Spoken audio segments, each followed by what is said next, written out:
परम श्रद्धेय शंकराचार्य हैं, उन्हीं की भी ड्यूटी है कि वो एफआईआर दर्ज कराएं, एफआईआर दर्ज कराएं, थाने में जाएं, एफआईआर दर्ज कराएं और कहें कि इतना सोना आया था, वो कहाँ गया। और दिल्ली में केदारनाथ मंदिर को लेकर पूरे उत्तराखंड में बवाल मचा है। एक संस्था दिल्ली में केदारनाथ मंदिर बना रही है। उत्तराखंड में तीर्थ पुरोहितों से लेकर आम आदमियों में उबाल है।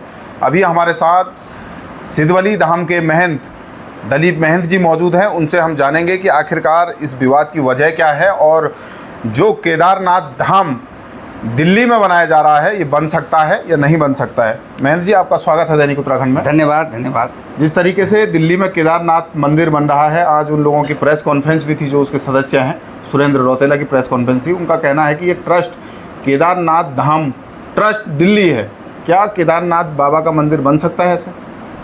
देखिए, सबसे पहली बात तो ये है कि जो जिस प्रकार का विवाद पैदा हो गया है ये दुर्भाग्यपूर्ण है, और विशेषकर हिंदू समाज के लिए। मैं समझता हूँ कि इस समय विवाद ये होना चाहिए था कि देवभूमि में जो है बाहर के लोग आ रहे हैं, दूसरे धर्म के लोग अतिक्रमण कर रहे हैं और हमारे जो संस्कृति को उसको प्रभावित कर रहे हैं, तो उस पर ज़्यादा चिंतन करना चाहता। लेकिन दुर्भाग्य की बात है कि यहाँ लोग हिंदुओं की सुरक्षा के लिए नहीं, हिंदुओं की समृद्धि के लिए नहीं, अपनी संस्कृति को बचाने के लिए नहीं, बल्कि आपस में इस प्रकार से लड़ रहे हैं जिसका नुकसान हमें आखिर में देवभूमि को होना है। और जहाँ तक आपने कहा कि मंदिर और धाम की बात है, देखिए, अगर कोई धाम बना रहा है तो धाम किसी व्यक्ति, किसी मनुष्य की बस की नहीं है। देखिए, धाम और मंदिर में एक ही अंतर है कि धाम जहाँ बनता है वहाँ जिस देवता का वो धाम है, उस देवता की कोई ना कोई लीला वहाँ पर होती है। तो जब लीला जब वहाँ पर ईश्वर करते हैं, भगवान देवता करते हैं, तो तब वहाँ वो धाम को उसको कहा जाता है। और माना जाता है कि वहाँ आज भी जो है देवता अपने किसी न किसी रूप में वहाँ पर अपनी लीलाएँ करते हैं। और जबकि मंदिर जो बनता है वो उसको उनके जो श्रद्धा रखने वाले लोग हैं, जो उनके प्रति समर्पित लोग हैं, वो ये समझते हैं कि हमारा ये देवता है, हमारा इष्ट है, तो हम इसको अपने सामने, जहाँ पर हम रोज़ सुबह शाम जहाँ दूर धाम में न जा पाएँ तो अपने नज़दीक जो है इसका स्मरण करें, इसमें पूजा करें। तो वो स्वयं मानव के द्वारा निर्मित होता है, उसे मंदिर कहा जाता है। और जहाँ तक दिल्ली की बात है, देखिए, अगर वो केदारनाथ के वो आगे अगर धाम लगाते हैं तो ये दुर्भाग्यपूर्ण है, लेकिन अगर मंदिर लगाते हैं तो ये वो बधाई के पात्र हैं, क्योंकि वो ये एक तरफ से जो है केदारनाथ मंदिर का गुणगान जगह जगह विश्व के हर कोने में ले जाने का प्रयास कर रहे हैं, तो ये उनके लिए बधाई के पात्र हैं। लेकिन अगर वो धाम अगर आगे लगाते हैं तो मेरा तो उनसे निवेदन है, ये मुझे पता नहीं है कि वो धाम लगा रहे हैं आगे या मंदिर लगा रहे हैं, लेकिन अगर वो धाम लगा रहे हैं तो वो धाम न लगाएं। और मैंने इस बारे में माननीय मुख्यमंत्री से भी कहा था, तो उन्होंने स्पष्ट कहा था कि मैं किसी धाम की उसके लिए नहीं गया था, बल्कि किसी मंदिर की स्थापना के लिए गया था, और बेवजह लोग जो इसका तूल दे रहे हैं, तो ये मेरे दुर्भाग्यजनक है। इसलिए, लेकिन अगर धाम होता है तो धाम शब्द को हटा देना चाहिए। अच्छा सर, विवाद का कारण इसमें तभी हुआ जब मुख्यमंत्री पुष्कर सिंह धामी भी उस कार्यक्रम में शरीक होते हैं और कुछ विधायक भी वहाँ शामिल थे। और इसमें जो मुख्य बात ये आ रही है कि केदारनाथ से शिला को ले जाया गया वहाँ पर भूमि पूजन के दिन, इस पर आप क्या कहेंगे? नहीं, देखिए, जहाँ कहीं भी होता है, बहुत सारे मंदिर हैं जहाँ धाम होते हैं और उनके प्रतिरूप जहाँ भी बनाए जाते हैं, वहाँ से ज्योति के रूप में, मिट्टी के रूप में, शिला के रूप में कोई ना कोई प्रतिरूप, कोई ना कोई ऐसा प्रतीक वहाँ जाता है, और तब लोग उसको समझते हैं कि साक्षात भगवान ने उसको उस स्थान को आशीर्वाद दे दिया। ये कोई बड़ी बात नहीं है, अच्छा हमारा धार्मिक संस्कार हैं। लेकिन अगर आपने उसका टाइटल ही बदल दिया तो टाइटल बदलना गलत है और मंदिर बनाना कोई गलत नहीं है, ये इसलिए। लेकिन मुख्यमंत्री जी अगर वहाँ गए, देखिए, मुख्यमंत्री जी को अगर कोई आमंत्रित करेगा और ये कहेगा कि मेरा मंदिर की स्थापना है, जैसे मुख्यमंत्री से बात करके हमको पता चला, तो उन्होंने कहा कि उन्होंने कहा हमारी मंदिर का एक शिलान्यास होना है, उसमें आपने भी आना है। और वो नहीं थे, बल्कि वहाँ कई साधु संत भी थे जो धर्म को बारे में जानते थे। मुख्यमंत्री धर्म के बारे में नहीं जानते हैं, लेकिन जो वहाँ मैं समझे जहाँ तक कि कोई आचार्य जी भी थे, कोई शायद निरंजनी अखाड़ा के या किसके कोई वो 2-4 बड़े बड़े संत भी थे। तो नहीं, उनको मैंने जब उनसे पूछा तो उन्होंने यही कहा कि मुझे ये कहा कि मंदिर की स्थापना है, तो मैं उसका शिला पूजन के लिए गया हूँ। तो अगर ऐसा था कि अगर वहाँ कोई विवाद होना था तो उस दिन वो धर्माचार्य भी नहीं जाते वहाँ, उनको भी गए हैं। लेकिन एक जरूर बात है कि इन्होंने उसके बाद अगर धाम कहा है तो वो दुर्भाग्यजनक है। अगर मंदिर है तो कोई दुर्भाग्य वाली बात नहीं, बल्कि अच्छी बात है कि केदारनाथ मंदिर के जो मानने वाले लोग हैं, उसके जो श्रद्धालु हैं, वो अपने अपने घर में स्थापना कर रहे हैं, तो इसमें कोई बुराई नहीं है। आपको क्या लग रहा है कि सीएम धामी को भी गुमराह किया गया इन लोगों के द्वारा? नहीं, हो सकता है कि उन्होंने स्पष्ट नहीं कहा हो, क्योंकि टाइटल अभी लिखा नहीं गया है। उन्होंने केवल कहा है कि हमने वहाँ पर एक मंदिर शिलान्यास करना है। टाइटल तो अब लिखा जाएगा जब मंदिर बनेगा, तब उसके आगे बोर्ड क्या बनता है, वो आगे लिखते क्या हैं, तो तब पता चलेगा कि धाम बना रहे हैं या मंदिर बना रहे हैं। तो मेरा समझ से शायद उनको भी इसकी जानकारी नहीं रहेगी, और क्योंकि भाई वो एक धर्म के ज़्यादा जानकार नहीं है मुख्यमंत्री। जो मुख्यमंत्री ने एक जैसा भी होता है सामान्य बात होती है कि कोई शिलान्यास के लिए बुलाता है तो आदमी स्वतः चल जाता है, जनप्रतिनिधि है। तो मैं समझता हूँ कि शायद उनसे ये भूल हुई होगी। लेकिन अगर किसी ने भी ये जानकर किया कि वहाँ धाम बन रहा है या धाम का रूप बन रहा है, तो निश्चित रूप से सबकी जो है वो बड़ी त्रुटिपूर्ण है और वो दुर्भाग्यजनक है। बीकेटीसी के पूर्व अध्यक्ष गणेश गोदियाल ने आज प्रेस कॉन्फ्रेंस की, और उनका भी ये आरोप है कि जिस तरीके से धाम के अंदर से आप पत्थर लेकर दिल्ली गए, तो ये कहीं ना कहीं पुरातत्व विभाग को भी इस पर कार्रवाई करनी चाहिए। इसके नियम धर्म होते हैं, ऐसे धाम का पत्थर को आप नहीं ले जा सकते, वो पत्थर वापस होना चाहिए, और जो ये नाम है ये चेंज होना चाहिए। देखिए, मैं समझता हूँ गोदियाल जी को पता नहीं क्या भ्रम हो गया है कि वो हारने के बाद नेता बन गए हैं। मैं समझता हूँ कि उनको ज़्यादा जानकारी तो है नहीं धर्म की। देखो, धर्म में जब भी कहीं कोई मंदिर बनता है और किसका प्रतीक रूप में कोई ले जाते हैं, तो ज्योति, पत्थर, मिट्टी, ये सामान्य बात है, मनाई जाती है। और जो धर्माचार्य हैं वो जानते होंगे, और वहीं की नील में आ जाती है। आप ये समझिए कि जब कोई मूर्ति की स्थापना होती है या कोई धर्म स्थान की स्थापना होती है, तो उसमें अस्तबल की मिट्टी जाती है, अश्वशाले उसका हाथी की जो स्थान होता है उसकी मिट्टी जाती है, समुद्रों की पानी जाता है, बहुत सारी चीज़ें जाती हैं और कई प्रकार के धातु जाते हैं। इसलिए उन चीज़ों को रखने के बाद ही वो मंदिर की स्थापना होती है। तो लेकिन उनको जानकारी नहीं है, वो इस बात को तूल दे रहे हैं। लेकिन वो हो सकता है अभी ताजी हार रहे हैं, उसको भुला नहीं पा रहे हैं, तो वो किसी न किसी रूप में अपनी प्रतिक्रिया व्यक्त कर रहे हैं। अच्छा, शंकराचार्य जी ने भी कल बयान दिया है। उन्होंने कहा कि केदारनाथ से सोना चोरी हो गया है, और अब मंदिर जिस तरीके से बन रहा है ये भी एक भ्रष्टाचार है। देखिए, जहाँ तक शंकराचार्य जी हमारे पूज्य हैं, जब शंकराचार्य किसी के आगे लग जाता है तो मैं समझता हूँ कि उनकी बात की बड़ी गंभीरता होती है, बहुत गंभीरता होती है, और सारे जितने हमारे सनातनी लोग हैं उस बात को बड़ी गंभीरता से लेते हैं। मेरा तो स्पष्ट कहना है कि अगर केदारनाथ में, बद्रीनाथ में कहीं सोना का लगा है और उसके बावजूद अगर वो सोना नहीं लगा, उसमें गड़बड़ी होगी, तो शंकराचार्य जी का भी दायित्व है धर्माचार्य के अनुसार, क्योंकि वो भी ज्योतिष पीठ के हमारे परम श्रद्धेय शंकराचार्य हैं। उन्हीं की भी ड्यूटी है कि वो एफआईआर दर्ज कराएं, थाने में जाएं, एफआईआर दर्ज कराएं और कहें कि इतना सोना आया था, वो कहाँ गया, और साक्ष्य प्रकट करें कि यहाँ गलती हुई है तो कहाँ हुई है चोरी। क्योंकि वो किसी के अपना नहीं है, व्यक्तिगत नहीं है, बल्कि वो सामाजिक हमारा सनातन धर्म के धरोहर है।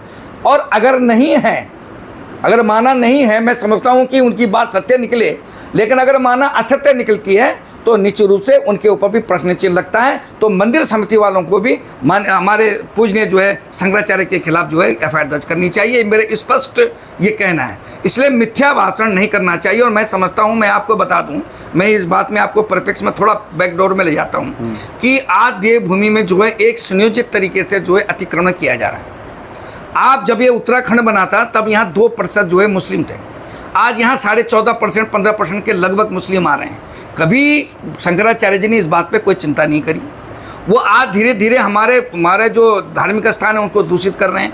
कभी शंकराचार्य जी ने उस पर कोई चिंता नहीं करी। आज हम मंदिर के नाम पर लड़ रहे हैं, जो मंदिर अभी अस्तित्व में नहीं आया है उसके बारे में लड़ रहे हैं। लेकिन कभी अगर ये लड़ाई हो इस बात में लेते कि देवभूमि में बाहर के लोग आ रहे हैं, हमारे मलीच लोग आ रहे हैं, जिन्हें हम मलीच लोग कहते हैं, उन लोगों का अतिक्रमण हो रहा है, धर्मांतरण हो रहा है। और जो चिंता का विषय, जो काम वास्तव में धर्माचार्यों को करना चाहिए।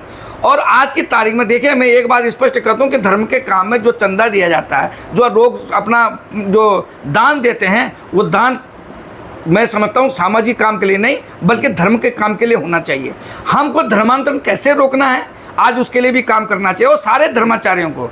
और उनको अपनी देखो कि कोई धर्माचार्य को किसी पार्टी के किसी विचारधारा से प्रभावित नहीं होना चाहिए। उनको स्पष्ट कहना चाहिए कि जिससे सनातन का फायदा हो, जिसके सनातन की रक्षा हो, उस काम को करना चाहिए। और इसलिए मेरा परम पूजनीय शंकराचार्य से निवेदन है कि वो ज़्यादा मंथन इस बात पर करें कि सोना जो है अगर ले गए हैं तो उसके खिलाफ हम रिपोर्ट करें, और उससे ज़्यादा मंथन इस बात पे करें कि आज जो देवभूमि में हमारा जो जिस प्रकार से धर्मांतरण हो रहा है, कई गांव जो हैं ईसाई मुस्लिमों ने घेर लिए हैं, कई जो है हमारे जगहें जो हैं ज़मीनें जो हैं मुस्लिमों ने घेर लिए हैं, उस जगह की चिंता करें, उसके लिए क्या कर रहे हैं ये बात समाज के और अपने सनातन लोगों के पास उनकी बात जाननी चाहिए और क्या प्रयास कर रहे हैं। लेकिन महज खाली सुर्खियाँ बटोरने के लिए अगर आप ये बात बोलते हैं कि वहाँ 2.5 क्विंटल या 3 क्विंटल या 200 तक पता नहीं कितना क्विंटल वहाँ का सोना गया है और बिना तथ्य के, और तथ्य हैं तो मुकदमा दर्ज करें, उनकी भी ड्यूटी है क्योंकि वो वहाँ के शंकराचार्य हैं, ये उनका सबसे पहला काम उन्हीं का, पहली ड्यूटी उन्हीं की है।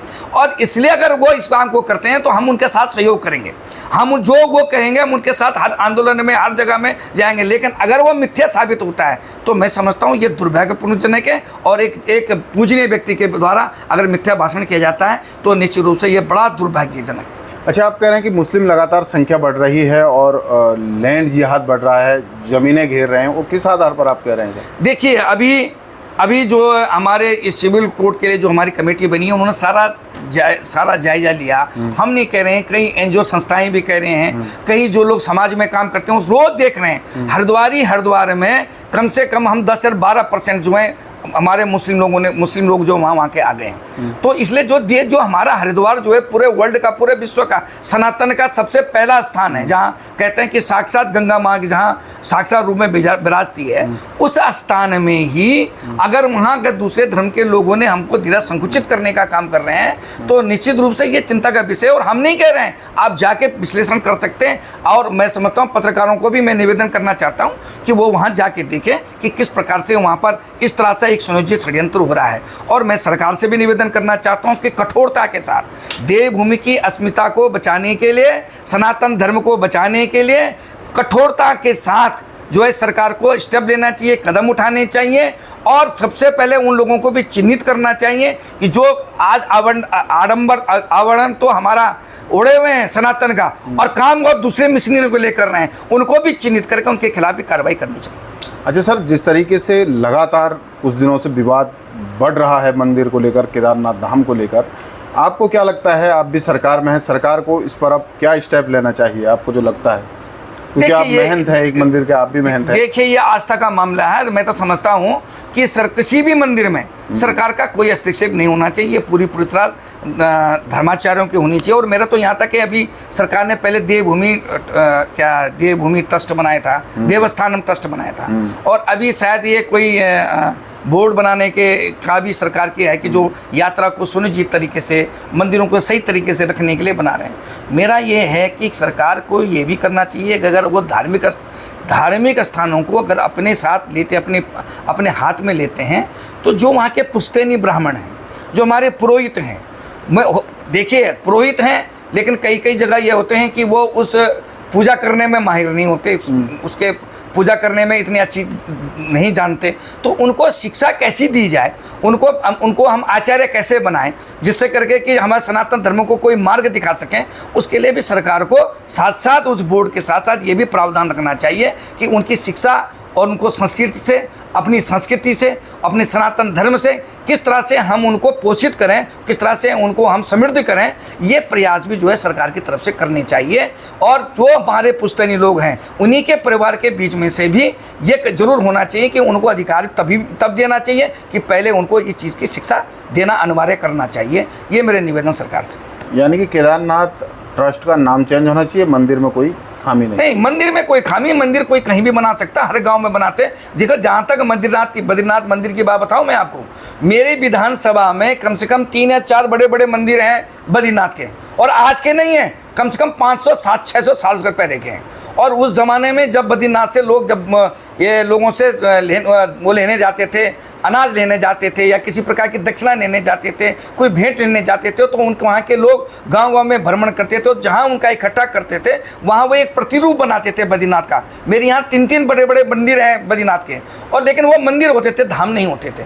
इसलिए धाम और मंदिर में स्पष्ट है। और मैं सनातन धर्म के जितने धर्माचार्य हैं उनसे निवेदन करना चाहता हूँ कि जब कहीं नए मंदिर बनते हैं उनसे स्पष्ट कह जाएँ कि उसके आगे जो है कोई धाम न लिखें। मैं कई जगह देखता हूँ कि कली मंदिर बनता है और उसके आगे धाम लिख जाते हैं। कई जगह मैंने देखा शनि धाम, बड़े साईं धाम, जहाँ कोई उनका अवतरण ही नहीं हुआ वो धाम लिखते। तो धाम लिखना दुर्भाग्यजनक है।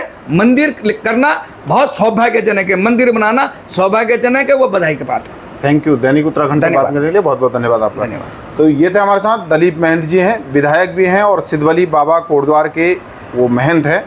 उनका कहना है जिस तरीके से दिल्ली में केदारनाथ मंदिर बन रहा है, मंदिर बनना उन्होंने सही ठहराया है, लेकिन अगर मैं वो सस्ता दिल्ली में धाम बनाती है, केदारनाथ धाम बना रही है, तो उन्होंने कहा धाम बिल्कुल भी नहीं बन सकता है, उनको इस चीज़ पर ये नाम हटाना चाहिए। मंदिर बनाते हैं तो वो बधाई के पात्र है। जिस तरीके से उनका ये भी आरोप है कि एक तरफ लैंड जिहाद लगातार बढ़ रहा है, दूसरी तरफ हमारे हिंदू मंदिरों में उलझे हुए हैं। सरकार को भी काम करना चाहिए कि जो हमारे हिंदुत्व वाले मंदिर, मठ और पंडित पुजारी हैं, उनके संरक्षण के लिए अब सरकार को काम करना चाहिए। देहरादून से दैनिक उत्तराखंड के लिए मनोज चौहान।